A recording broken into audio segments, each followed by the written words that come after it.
Hello, everyone. Good morning, good afternoon, good evening from all over the world. My name is Jason Putnam. Thank you all for attending. Today, we're going to be talking about closing the skill gap to retain your workforce. This is a topic that is very pressing. We've had a lot of inbound interest in it on our side. I'm sure they have on the Easygenerator side as well. So we've decided to get together and share some of this with all of you. We have huge registration numbers today, which again is not surprising to me. We're going to share a quick agenda with everyone here. I am Jason Putnam. I am going to be your moderator today. Please, just a couple of housekeeping items. If you do have some questions, drop them in the chat. I will be the one facilitating those. We'll try to do all of those at the end and make sure we save a lot of time. But today you will hear from two experts, Caitlin MacGregor, who's the CEO and co-founder of Plum.io, and Kasper Spiro, who's the co-founder of Easygenerator. So without further ado, I will hand it off to Caitlin to introduce herself. Hi, I'm Caitlin MacGregor. I'm the CEO and co-founder of Plum. And Plum is a talent assessment platform that strips away the bias and reveals human potential to revolutionize the organizations to help them hire, grow, and retain talent. I know all topics that are top of mind, especially in 2022. We have unmatched scalability, so Plum powers more objective and equitable talent decisions across the entire employee lifecycle with the predictive power of psychometric data. And so I've been running Plum for the last 10 years. I built two businesses for other people and had this need myself as I was growing those businesses, and then combined the best in class science from industrial organizational psychology with the best user experience and technology to allow this data to scale. Over to you, Kasper. Thank you, Caitlin. Yeah, I'm Kasper Spiro. I'm the TLS and co-founder of Easygenerator. With Easygenerator already for a long time, like you, Caitlin, like 11 years on my side.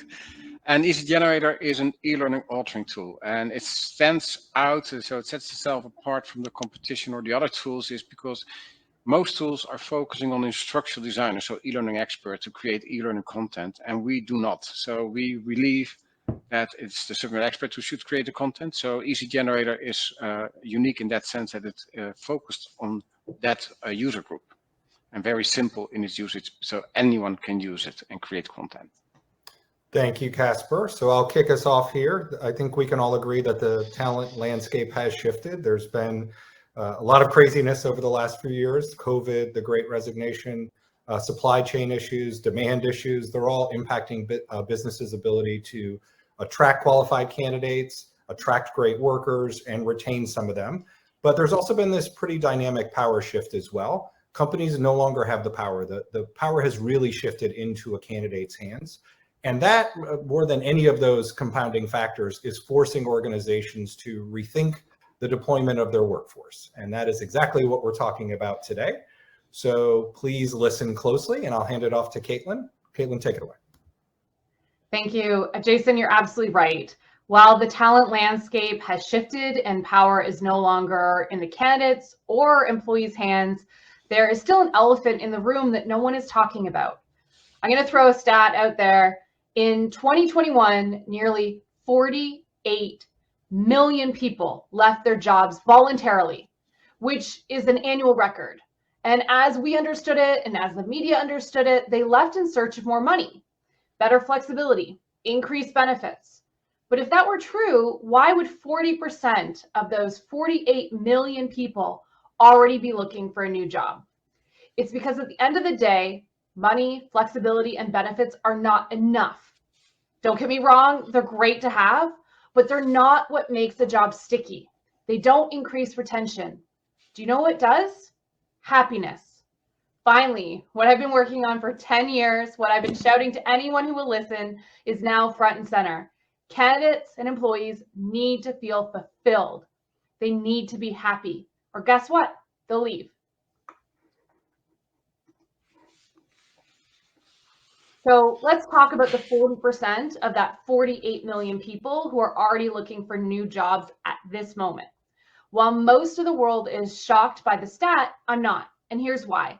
I guarantee you that after they were hired, many of those employees felt like the role they were hired into wasn't what they envisioned, and they became disengaged.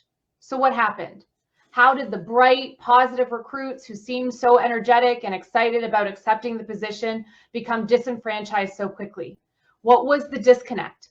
It's simple. Their skills were not aligned with their role.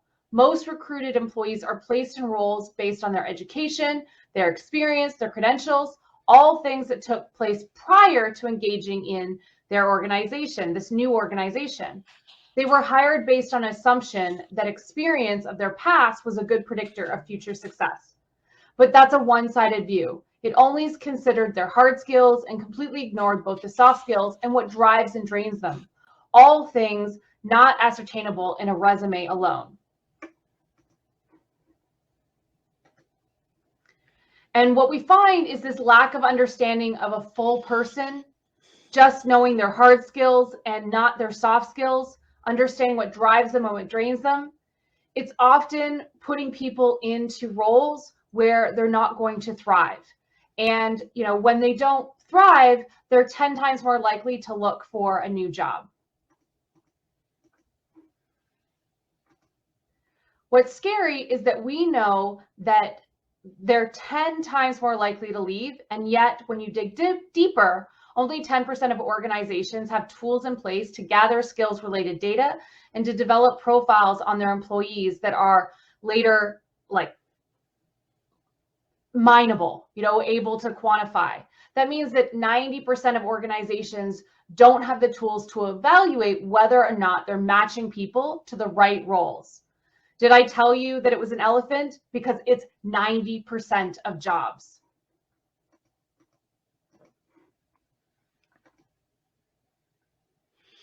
Yeah, Caitlin, I would agree with that. So you can even take that one step further. So even if you know what the skills are, but if you're not investing in the learning and development, people are not going to stay either. So that is a big problem as well. And it's not only that we need to give employees the tools they need to grow, we also need to do it in a way that suits and addresses their specific needs. 1,000%. To truly evaluate a person to ensure that their skills meet the job at hand, we must be evaluating their entire being. Hard skills and soft skills, things that drive them, things that drain them, who they are at their core. But how do we do that? You measure human potential data. So we're going to actually put a link up on the screen right now that you can click to learn more about Plum and how to complete your own Plum profile. So Plum has a 25-minute assessment that screens your ability to solve problems, understands your personality in terms of how you prioritize, what it is that really fulfills you, and it allows you to also understand how you solve people problems, social intelligence. And so this link allows you to complete your own 25-minute Plum assessment and get your own results. It also allows you to download a case study and speak to somebody to learn more. And because of the pop-up, I can't switch to this next screen, so I'm hoping somebody can do that. Perfect. Thank you so much. So what Plum does is it gives companies the opportunity to measure what drives and drains somebody, either in the talent acquisition process with candidates or on their existing employees to help with retention. And the thing about Plum and being able to leverage best practices from industrial organizational psychology is that our data, this human potential data, is 4 times more accurate at predicting on-the-job success than a resume. And you see, when you go beyond recruiter descriptions and editorialized resumes and gut feelings, you discover what drives and drains a person. It gives you a full picture and you gain insights into where the candidate truly fits. And so you get them into jobs that they're truly set up for success and jobs that will make them happy and keep them feeling fulfilled over the long term. So this is an example of somebody whose top talent is innovation, and specifically what the competencies that make up innovation and the behaviors that drive them, make them jump out of bed in the morning, excited about the work they're going to do, and allow them at the end of the day to feel fulfilled. And it also shows them what's draining. these aren't behaviors that they can't do. These are behaviors that just frankly are more taxing. They take longer. And if somebody is spending a lot of their time on these draining activities, it'll eventually lead to burnout. How you can use this data to then match people to jobs is that you can actually look at what are the behavioral needs of different jobs. So we also have a 6 to 8 minute survey that the employer completes that quantifies the behavioral needs for every job. And once you have this data, you can then match people to it based on what their strengths are. So in this case, this is a real life story where we had Maya, who had been an underwriter for 6 years, had always been a top performer, always had potential. But after 6 years, the company was looking at maybe, promoting her, moving her into other roles. We can see that if she had been moved into an operations manager, she'd only be a 65 match. She'd have the skill set and past experience to do it, but over time, she really wouldn't be fulfilled and she'd eventually leave the organization. And frankly, there's 47% of the population that would be a better fit for her in this role. Sorry, 37% more of the population that would be a better fit than her. Versus Maya, when she's matched to a product manager role inside the company, it showed that she was a 94 match because she naturally was driven by execution, innovation, adaptation, and managing others. And in this case, she's in the top 6% of the entire workforce for how likely she would be to thrive in this role. And Maya was hired, even though she didn't have past experience as a product manager. And at the 6-month mark, she was outperforming a product manager that had been hired in with 17 years of prior product management experience. And at a year, she was promoted to a senior product manager. So what was the gap in this case? Not her potential. The gap was how do we, as quickly as possible, take somebody like Maya and help her learn project management, because that's the type of job that she would really thrive in. And again, I'm going to ask somebody to flip the slide.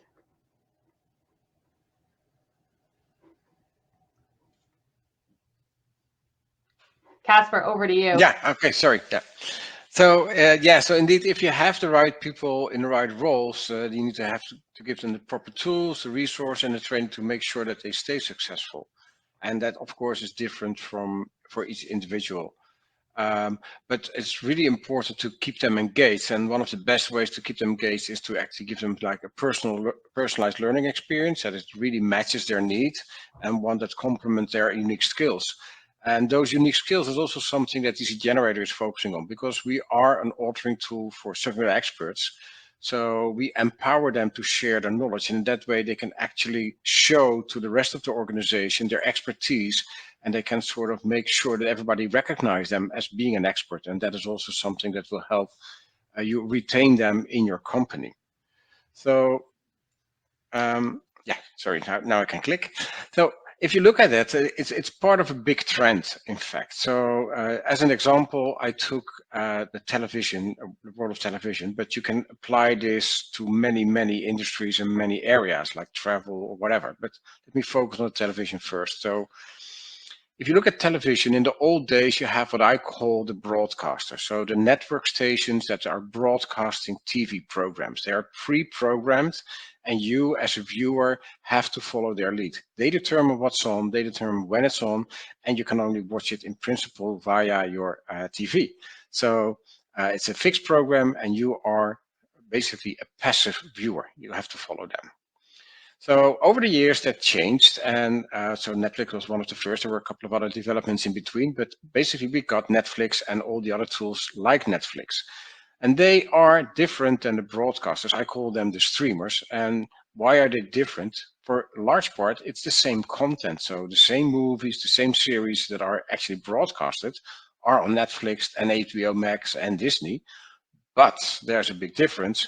It's not being pushed to you in a certain way at a certain time. It's just sitting there in Netflix, waiting for you to come there, find it, start it, look at it on any device what you want. So it can be your phone or a laptop or your TV, whatever you want, but also whenever you want. So the viewer is actually in charge. So it's already more like a bottom-up thing. But there's like a third group, and that group I call the creators.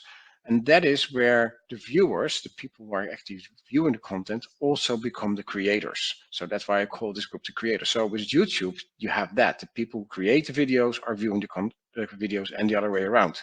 And the same goes for platforms like TikTok. And there are more like that. So what we see is that we go from broadcasters, streamers to creators. We go from top-down, fully controlled, top-down controlled, to a more democratized approach where the creators actually take over control and it's completely a bottom-up process. And you see that happening all over the world. But I just want to show you what that means for the world of learning. So in the world of learning, we have a very similar thing. So we have what we call the learning management systems. Those are the tools that organizations use to publish their courses and where learners go to take the courses. But they are organized, it's also in the name, learning management system. So it's a management, a control thing. So if you go into a learning management system as a learner, and examples are Cornerstone, Docebo, SuccessFactors, you will get a list of courses you have to take. So somebody created a program for you, like the broadcasters. So that means that you just have to follow their lead. You have to do what they tell you. And if you succeed those courses, for example, it's an onboarding path, then you're onboarded. And that's it. They decided if it's sufficient and they decided it's good enough. So top-down approach, like with the TV stations broadcasting. But we also have tools that we also sometimes even refer to as the Netflix of learning. And those are tools that have the same content. So the same courses, the same training, the same educational content, but it's not being pushed to the learner. It's in an environment that is like Netflix, waiting for the learner to go there. When they have a learning need, they go in that tool, and the tools on the screen like Edcast, Agreed, LearnAmp, Axonify are all examples of that, all Netflix of learning like applications, just waiting for the learner to go there, find a course, take a course whenever they want it, but also on the device they want it. So very similar to YouTube, to Netflix, but then on a learning area. And also the creators are crucial in learning because both YouTube and TikTok are here. I think that YouTube probably is, I don't have real numbers on it, but probably is the biggest educational channel in the world. So there's so much to learn there. So actually, I built a greenhouse last year in my garden from wood. I never did something like that. I learned it through watching YouTube videos. That's the way to do that. TikTok invested billions in education. And Easygenerator is also a creation tool. So we sort of see ourselves as a YouTube or TikTok for corporate learning. That's where we are. The thing is with learning that if you create learning in a way that actually allows people to profile themselves an expert and add value to other people, so also to become meaningful there, you have an issue. Because I'm in e-learning for more than 25 years now, and I always had a bit of a problem there. So I think we have an issue with speed, cost, and maintenance. I will briefly dive into that. So the first thing is that if you look at the cost, creation of e-learning is very, very expensive. It will cost you roughly between $10,000 and $30,000 to create 1 hour of e-learning. And that is because it takes so much time, between 90 and 240 hours to create that content. So it's not fast, it's really slow, and it's really expensive. So then you have to have a lot of value. But there's another problem, and that problem is created by the way, oh, wait a minute, my slide is off. They're mixed. Okay, this is the right slide. So that is because the way we create e-learning. So e-learning is owned by the learning and development department. In that department, very often instructional designers work. Sometimes they are working inside the department. Sometimes there are external companies hired for that. But they are responsible for the course creation, for the creation of learning material. But of course, they don't have any knowledge of the business. So what they do, if they have to create a course on a certain topic, they go into the business, find subject matter experts, and start interviewing them. And that way, they sort of extract the knowledge from the business, use their instructional design knowledge to put it in a course, and then they publish that to a learning management system, like the broadcasting system I was talking to the learner. And the process of getting that information and validating that information, that is very slow. So that is the reason that it's that slow and that expensive. But there's even a bigger problem there. Once the course is published, it's the instructional designer who is responsible. So they are responsible for the maintenance of the content. but they're not connected to the business, and the business learns every day. Things change every day. So that means the moment that something changes in the business, the infrastructure designer is not aware of that. The course will not be updated, and it will mean that your content will be outdated very, very quickly. So most of the e-learning content that is on learning management systems is actually outdated. So I have to go back because my slide order was wrong. So sorry for that. We're here. So it means that there are three issues with e-learning. So speed, it's slow, cost, it's expensive, and maintenance, most courses are outdated, which led me to the conclusion that we spend a lot of time and money to teach people outdated stuff. And that is what I want to solve with Easygenerator. And the solution is really simple. Again, I have to find my proper slide. Excuse me for this. Yeah. You just have to leave the knowledge where it is. And the knowledge is actually in the business, which is the previous slide. There, this is the slide. The knowledge is in the business. So it means that in my mind, it shouldn't be the instructional designer who's responsible for creating learning, and also not the learning department.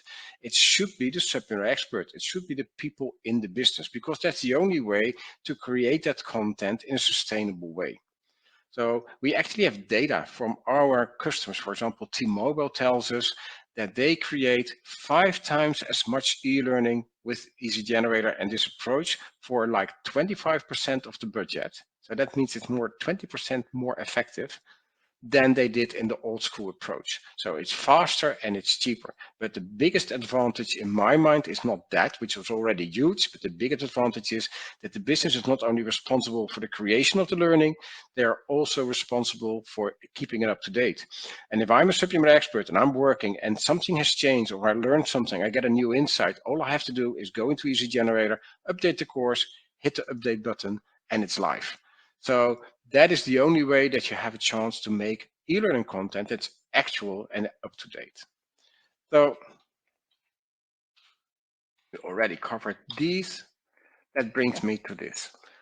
It also means that if you think that through, that there's a huge impact on how you create that content. So what you here see is a diagram that we created where you sort of see all parts of the learning department. So from talent development, which is really top-down driven, to formal learning, which is also top-down driven. But we really believe it's a bottom-up that does the work. So we believe that it's the subject matter expert that needs to create the knowledge sharing and the performance support. So we call that approach where the employee creates the content, we call it employee-generated learning. And it's sort of opposed to things like bespoke e-learning, where either an instructor designer or a third party creates the learning, which is like disconnected from the business. It's different than off-the-shelf content where you buy a ready-made course, which is never connected to your business. It's like a generic course. So in that case, you still need to add like how you use that in your company, but also different than curating web content, which is the other approach. And I really strongly believe that employee-generated learning is the way to create content for all 4 quadrants in this diagram. So if you talk talent development, formal learning, knowledge sharing, and performance support, it's there. And especially if you look at talent development, there's where the link with Plum is, because with talent development, as Caitlin just explained, you'll find your skills gap. And with the courses created in Easygenerator, it are your peers who create content for you, which is actionable and which is really in your own experience, your own wording, that will help you to close that gap and make the next step in your career. So in our mind, especially also with talent development, it's so important that that content comes from your peers and that they help you bridge the gap. And it's not like the learning department sort of filling that in for you. So that's where the link is between Plum and Easygenerator. So with that, we come to US Platt. So he used to be the CEO of HP, and there will be a link on the screen. And if you click on that link, you can actually sign up for to talk to an expert. So they can give you a demo of the tool, but you can also talk more about the potential benefits of employee-generated learning for your organization. So feel free to do that. But going back to Lewis Platt, so he had a great quote. So he said, if HP knew what HP knows, we'd be 3 times more productive. And that is what Easygenerator sets out to do. So if anyone in an organization has a question, somebody else has the answer for that. if anyone in an organization has the need to fill a certain skill gap, there's somebody else who has the knowledge to actually fill up that gap and help you make that next step.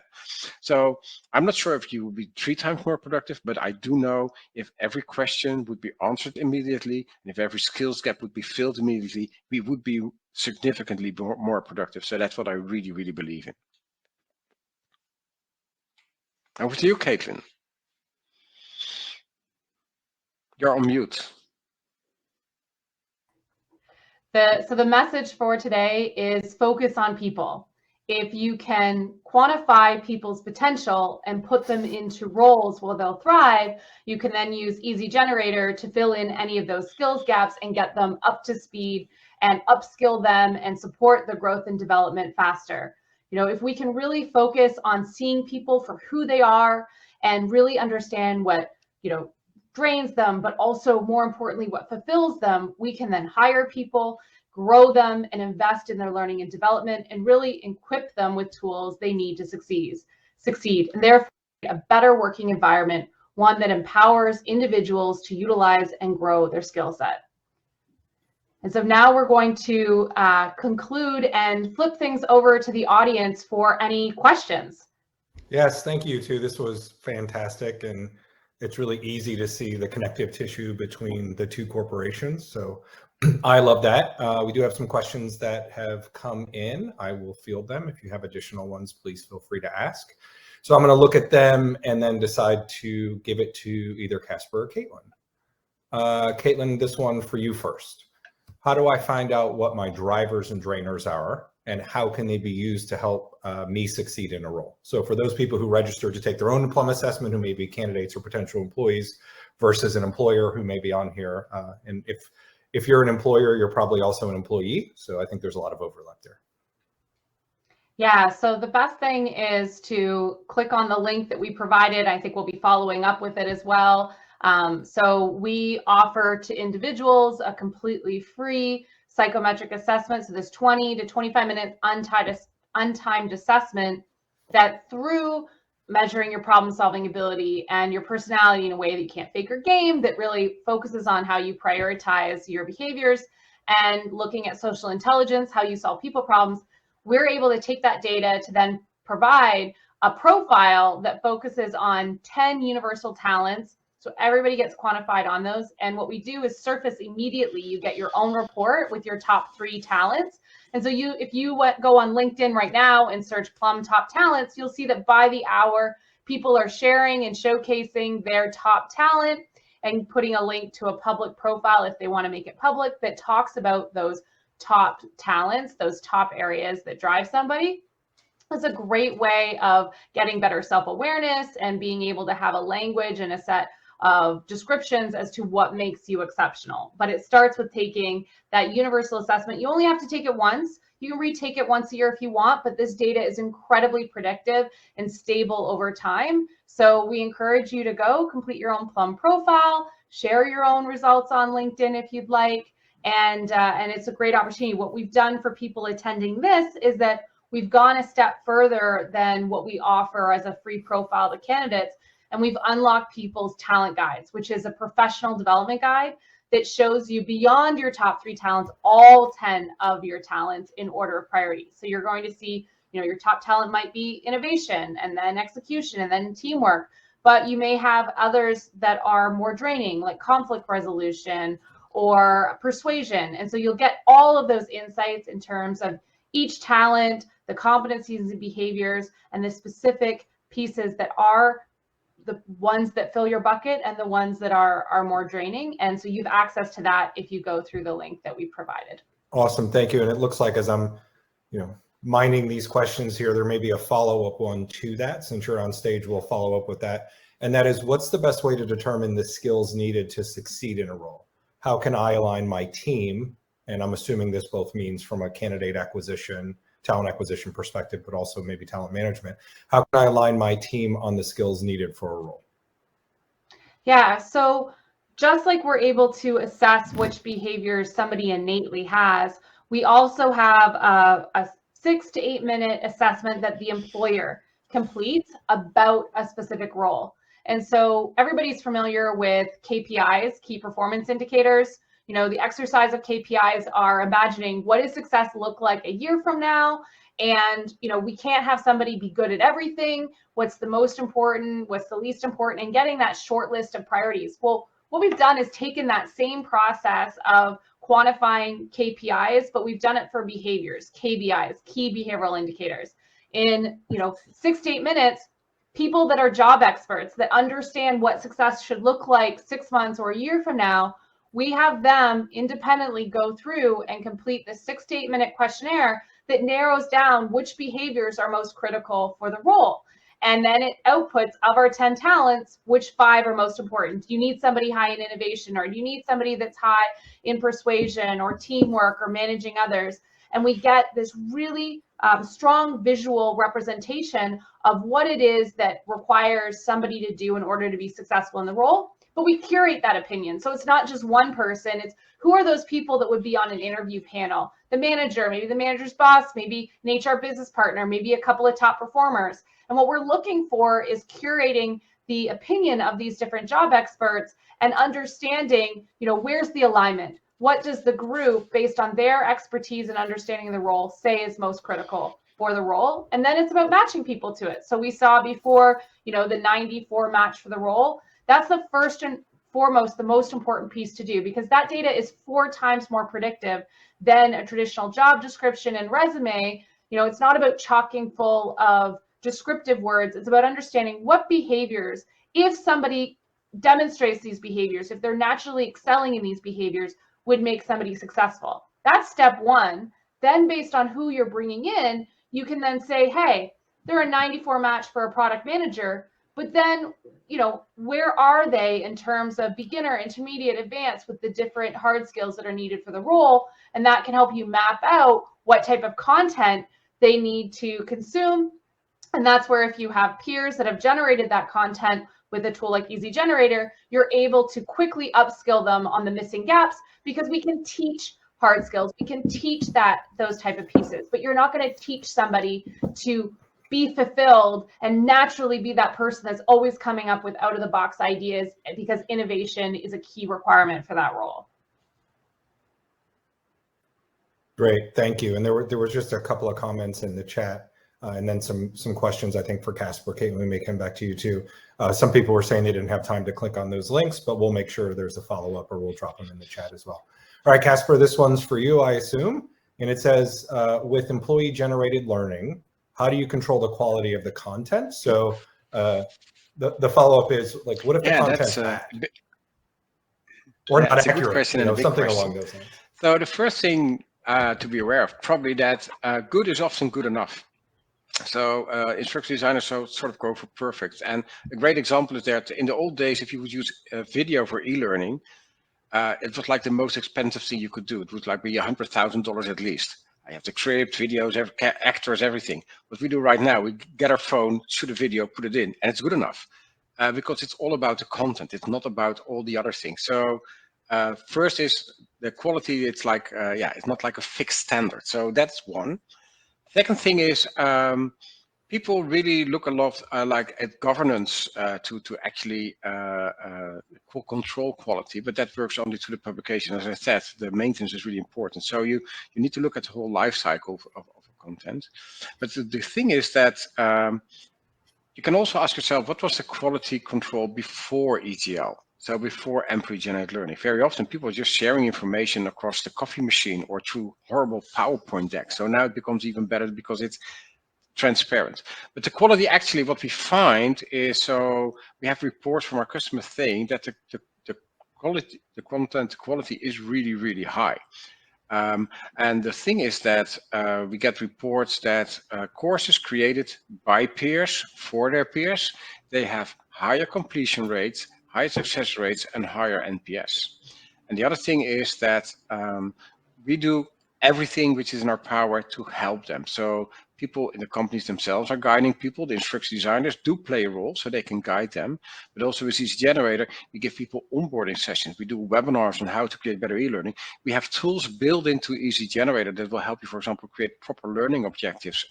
We have built in support 24 hours a day where you can ask questions to our support team. And it's not only that they answer within 2 minutes, but you can also ask them questions not only about the tool, how do I do something like this, but also the tactical question, how do I organize this? How do I structure my course? And questions like that.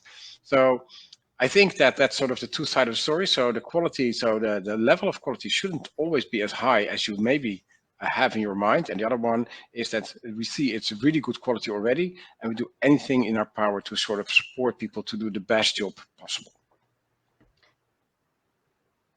Yeah, it's interesting.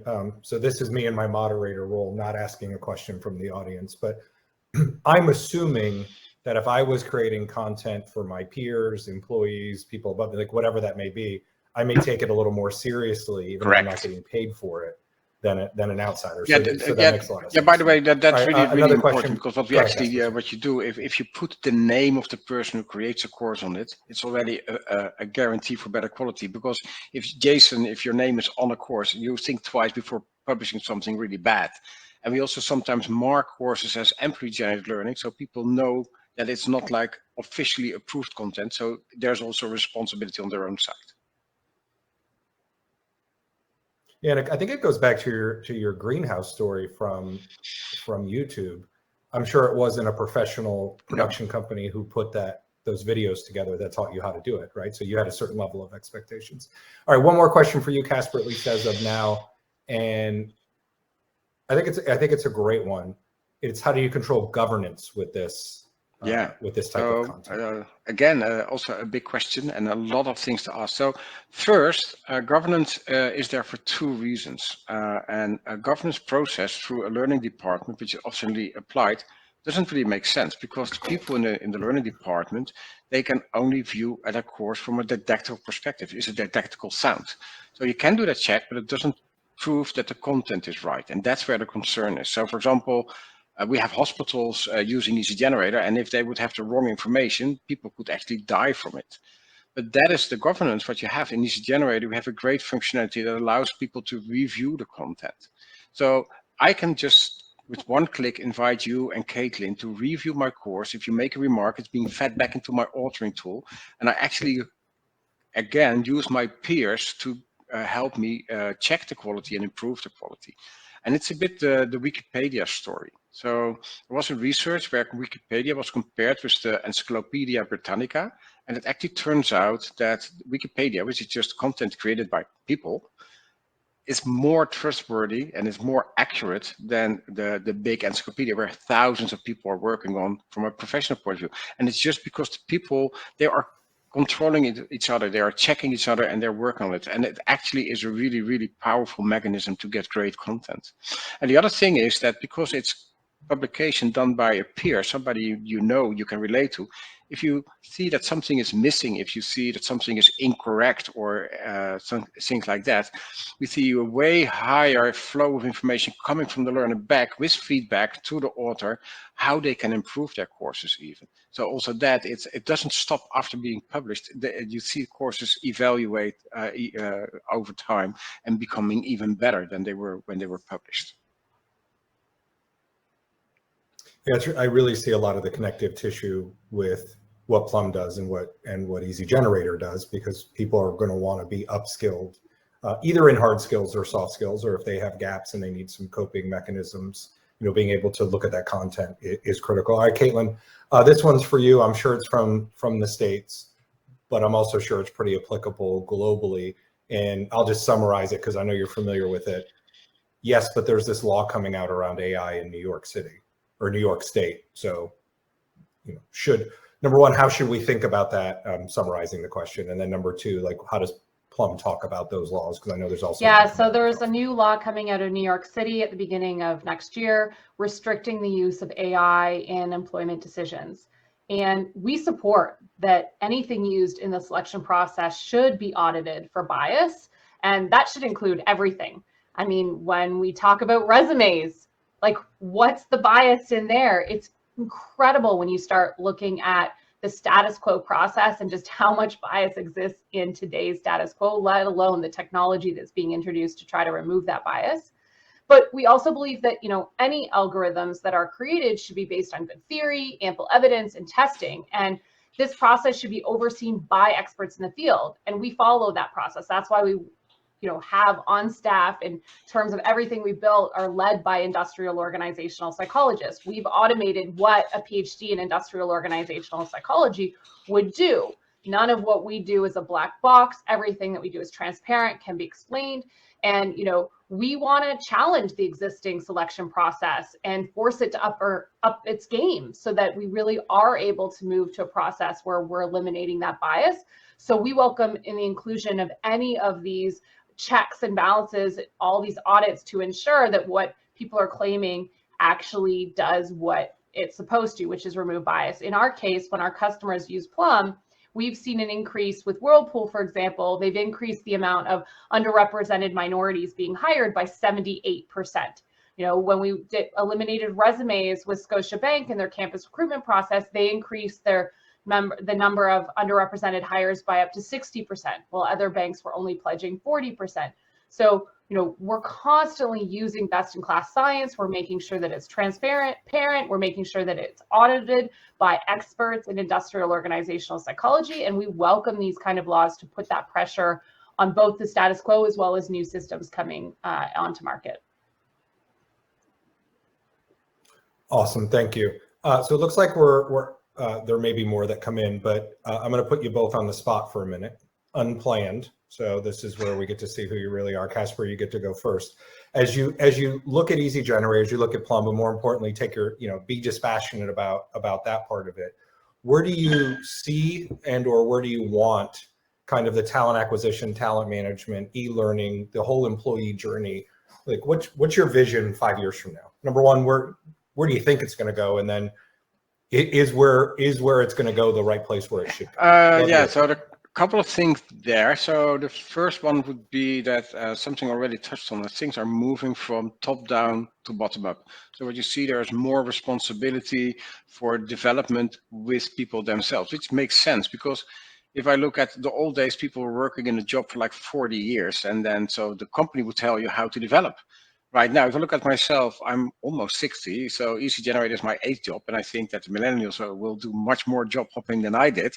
So you have to take you have to make your own plan.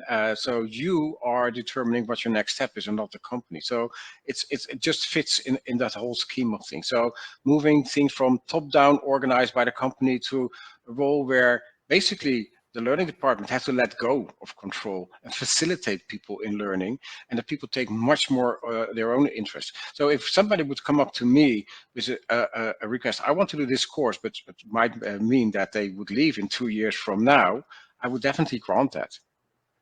Because it is part of their personal development, and if you don't do that, you will lose them today.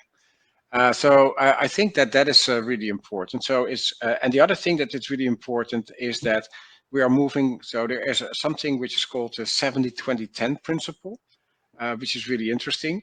So if you're an accomplished worker, if you look at the skills that you have, that you need for your job, so you're in a job for a couple of years, so look at your skill set.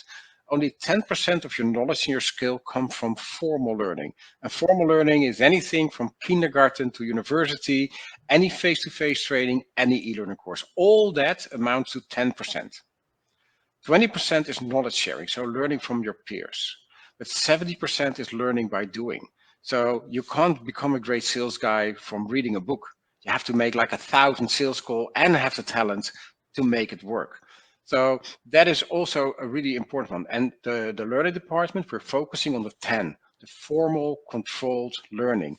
And now with the 70-20-10 principle, but finally seeing, oh, wait a minute, there's more there. We're missing out on that 90%, which is knowledge sharing, and which is basically performance support learning while you're working. And that sort of changes the whole industry. And that's sort of, the trend is already past the hype, but moving from the 10% into the full 100% and focusing more on the 90%, which really matters, that is really, really important. So those are some of the trends that are shaping the industry. So it will be much more democratized. It will be much more top down, but also learning will break free from the learning management system. Learning happens everywhere. And the role of the learning department is changing from a controlling perspective into a facilitating department. This is where I see a lot of synergy.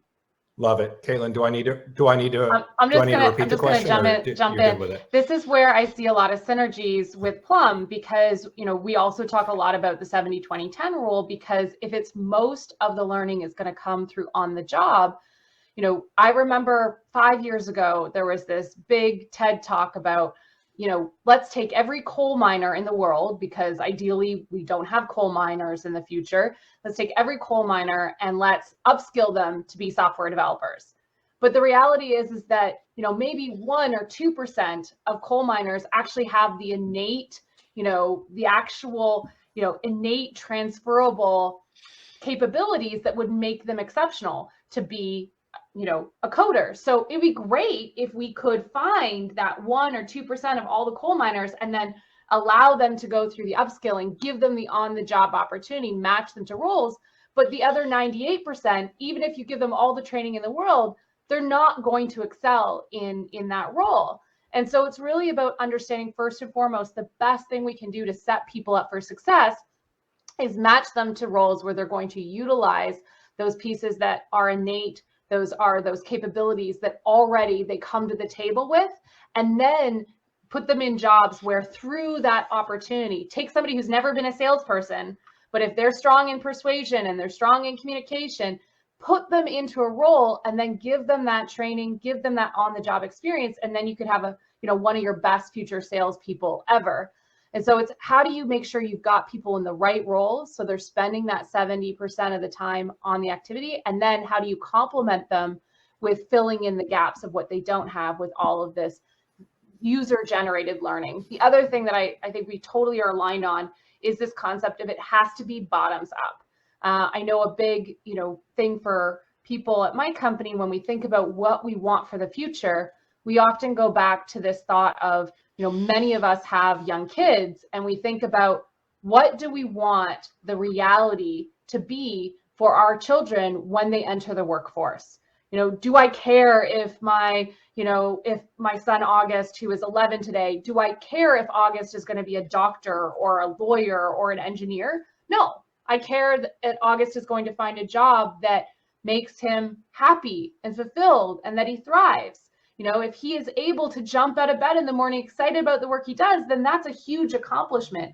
I feel like that is the best thing I could wish for him. But the system right now is not set up to help him navigate to find a job that will make him the happiest and most fulfilled. And so we really think about what will it take to create that reality. And it's about flipping the paradigm. It's about this bottom up, empowering him to find these roles that he may not have any experience in, but that if he has that innate capability to excel in, that he's given that opportunity. But it requires, how do we then fill the skills gap? How do we then give him on the job learning and experience? And that's where Easygenerator is such a huge complement to allowing companies to hire people for their potential, hire people that will excel in the role, and then provide them that framework and support to level up the piece that may not be coming from prior experience.